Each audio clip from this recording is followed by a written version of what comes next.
update since the firestorm that we experienced over the weekend, and that is the fact that both sides, both the WNBA and the league, have agreed to essentially telling the players to not sign a new deal until this new CBA is finished, which I feel like that's a given. Of course, you shouldn't sign a deal under the old CBA. Would the Chicago Sky or the Fever get much higher ratings than the Connecticut Sun? Or they get higher attendance than this? The Golden State Valkyries have higher attendance than the Las Vegas Aces. Like, you need to be able to report things. Stop everything, because what you're about to hear is not a rumor, not an opinion, and not hate. This is a collapse happening in real time. Day 1, Unrivaled opens. The league promises a revolution. Media calls it the future. Players say this is leverage. Then the numbers drop. 65% of the audience is gone, and everyone panics, but quietly. They say it's opening day noise. They say give it time. They say viewers will come back. Then day 2 happens and everything dies. Not another dip. Not another excuse. 95% gone. In under 48 hours, the audience doesn't just leave, it disappears. Empty seats, dead broadcasts, no buzz, no momentum. This wasn't a slump. This was exposure, because for the first time, there's no Caitlin Clark on the screen. And without her, nobody is watching. Not Angel Ree, not Paige Buckers, not Aya Wilson, not elite talent, not Histora parity, nothing. And that's when the tone changes, because suddenly the same players who were threatening to strike, the same players demanding 30% of gross revenue. Unrivaled's opening slate on January 5th, which kicked off on a Monday afternoon game, averaged 175,000 viewers in 2 games. That aired both on TNT and True TV. The 2 True TV exclusive games on January 5th averaged 32,000 viewers. That's very low. Games on January 9th averaged 139,000 viewers across TNT and True TV. The 4 games that aired January 10th and January 11th averaged 71,000 viewers on True TV. All Unrivaled games also air on HBO Max, which is not measured. But it says here, Unrivaled is bigger than a year ago. It created 2 more teams, signed 54 players. The problem is that no developmental player has played yet. They have all these developmental players signed. None of them have played yet. It expanded its Miami campus too, adding an additional court and weight room to the facility. That is unpopular opinion. That's fucking irrelevant to whether or not. The same players calling the old contracts disrespectful are now begging. Not on Twitter, not on camera, behind closed doors. Can we play under the old CBA? Can we delay this? Can we just keep the season alive? This isn't confidence. This is fear.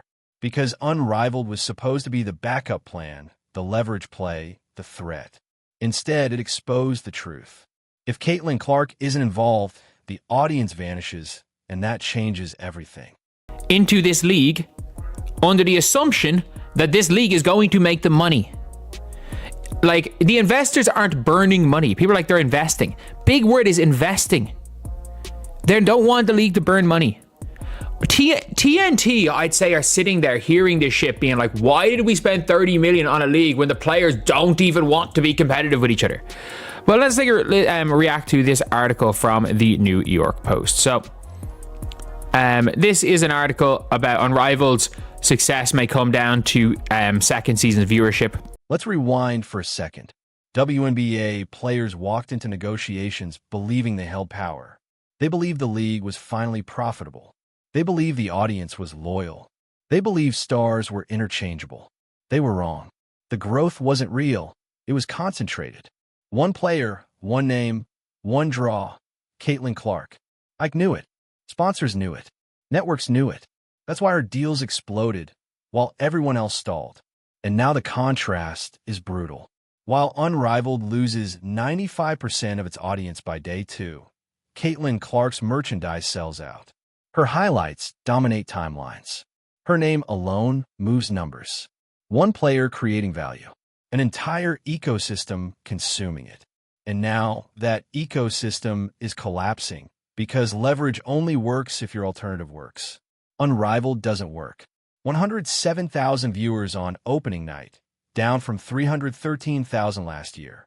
So, like, people wouldn't be watching ratings like this. They wouldn't be pocket watching. They wouldn't be like, oh, how does Unrivaled make money? How do they do this? How do they do this? People wouldn't be this tapped in, this lasered in, if it wasn't such a big thing at the negotiating table. Of course, people are going to start comparing it because it's like the founders of this league tried to make it seem like it is so much better than the WNBA. And I feel like that's kind of disrespectful. Yes, they did a lot of things right. They did a lot of incredible things, but we wouldn't be looking into Unrivaled this hard and be like, well, where'd you get your money? Well, how much is the TV deal? How many people are tuning in? If they wouldn't have built it up and been like, well, the WNBA sucks and everybody there sucks, which I am on their side in a sense that I do think with the WNBA, so much could be better. But anybody who was here thinking that Unrivaled is just going to be this massive thing and it's going to put the WNBA under, like, I've been saying that from the beginning. And I've also said from the beginning, Unrivaled doesn't succeed if both leagues are successful, and especially if the WNBA is successful. That's not a decline. That's a rejection. TNT spent millions promoting this. Media promised a movement. Players promised unity. The audience answered, no. And here's the part nobody wants to say out loud. This isn't about sexism. This isn't about marketing. This isn't about respect. This is supply and demand. And the demand is gone. WNBA players rejected 50% of net revenue. They wanted 30% of gross. Do you understand how insane that is? Gross revenue means before expenses. That deal would have lost the league hundreds of millions. The league said no. Players said they'd strike. Unrivaled was their safety net. Now that net is on fire, and suddenly they're reconsidering everything because reality hits differently when rent is due. Beliefs don't pay bills. Narratives don't fill arenas. Hashtags don't save leagues. Headlines do. And the ratings just scream the truth. The WNBA survived for decades because the NBA subsidized it. Patience, hope, long-term vision. But patience has limits. And when alternative leagues fail this hard, owners notice, investors notice, networks notice. And now the question changes. It's no longer how do we grow this league? It becomes why are we funding this? In if it wasn't such a big thing at the negotiating table. Of course, people are going to start comparing it because it's like the founders of this league tried to make it seem like it is so much better than the WNBA, and I feel like that's kind of disrespectful. Yes, they did a lot of things right. They did a lot of incredible things, but we wouldn't be looking into Unrivaled this hard and be like, well, where'd you get your money? Well, how much is the TV deal? How many people are tuning in? If they wouldn't have built it up and been like, well, the WNBA sucks and everybody there sucks, which I am on their side in a sense that I do think with the WNBA, so much could be better. But anybody who was here thinking that Unrivaled is just going to be this massive thing and it's going to put the WNBA under, like, I've been saying that from the beginning. And I've also said from the beginning, Unrivaled doesn't succeed if both leagues are successful, and especially if the WNBA is successful. All Brianna Stewart and Nafisa have been saying from the beginning is they want to make sure that the ladies get paid more and they can stay on American soil. You know how they can do that? By playing in the WNBA. And if they do get these salaries that are $500,000 average with over $1 million max, they're going to be making more than they make at Unrivaled. They're going to be playing 5v5 courts. They're going to be playing in much bigger arenas. So they did their job. So in that sense, if that was truly their goal, they did their job. They did their job. They used, I guess, possibly some leverage from Unrivaled at the negotiating table, and they did their job and they got the ladies paid more, and now you don't necessarily need Unrivaled anymore. So I'm very interested to see what the future. And that's terrifying because the moment owners stop believing, it's over. This is why the panic is real. This is why players are begging, because the bluff failed. They thought Caitlin Clark's popularity meant the whole league rose. It didn't. She rose. Everyone else rode. And now the ride is over. Paige Buckers is paid hundreds of thousands to draw college-level numbers. Angel Reed trends online, but doesn't convert to viewers. Aya Wilson is elite, but elite doesn't equal draw. And this isn't disrespect, it's math. Caitlin Clark isn't replaceable. That's the lesson Unrivaled just taught everyone. And now negotiations flip. The league doesn't need a rush.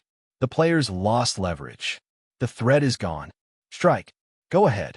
The audience already left. And here's the darkest part. If the 2026 season happens under the old CBA, watch how fast solidarity disappears. Individual deals, side contracts, quiet exits. Because when survival is on the line, ideology collapses. The same voices screaming about equity will fight for crumbs, because crumbs are better than nothing. And right now, nothing is winning. This isn't hate. This is exposure. Like, I'm sorry. Like, why would I watch? Why would I watch? Like, for lack of a better way, training camp for players that why would we be we're essentially, they're pitching it as we're watching basically player individual workouts. Like, if they're not talking about it as a competitive league, and I don't like as well on social media, everyone's like, oh, it's so great, there's none of the bullshit with the WNBA. Like, you look, all the players are getting along. Why do we want the players to be getting along? Like, why do we want all these players to be friends with each other? Like, I'm sorry, what are we doing? Like, they play against each other one night in like a heated matchup, and the next night they're sitting together, smiling together courtside, and I'm like, no, you don't want to see that. You don't. It's fair enough that the players are all friends with each other, but a culture of zero competitiveness. And by the way, you've lost Skylar Diggins, you've lost Angel Reese, you've lost The market spoke, the numbers answered, and the illusion died. Women's basketball didn't explode. One star did. And without her, the entire structure shakes. Day 1, 65% gone.